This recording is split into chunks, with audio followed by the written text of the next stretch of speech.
বহুল কাঙ্ক্ষিত সদ্য সমাপ্ত ২০২৬ জাতীয় সংসদ নির্বাচনে সরকারি দল, বিরোধী দল সহ সকল রাজনৈতিক দলের মধ্যে যারাই বিজয়ী হয়েছেন সবাইকে আমি আকলাক রহমান আশিকের পক্ষ থেকে শুভেচ্ছা ও অভিনন্দন। বিজয় মানেই ক্ষমতা নয়, বিজয় মানে জনগণের আমানত রক্ষা করার দায়িত্বময় পরিচয়। প্রতিহিংসার রাজনীতির কবর দিন আজই, ঐক্যের হাত ধরেই গড়ে উঠুক স্বপ্নের বাংলাদেশ নতুন সাজে। ক্ষমতা চিরদিন থাকে না কারো হাতে, সময় একদিন হিসাব নেয় নিরপহর রাতে।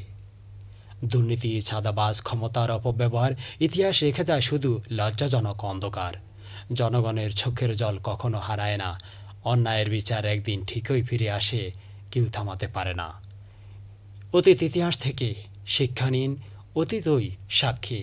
জুলুমের সিংহাসন টেকে না, সত্য শেষ পর্যন্ত থাকে বাকি। তাই আসুন ভেদাভেদ ভুলে সবাই এক হই, ঐক্যবদ্ধ থাকি। দেশ গড়ার শপথ নিয়ে নতুন ইতিহাস লিখি আমরা সবাই। এসে সবাই একসাথে গড়ি সত্য, ন্যায়, ইনসাফ ভিত্তিক একটি স্বপ্নের সোনার বাংলাদেশ। সবার জন্য শুভকামনা।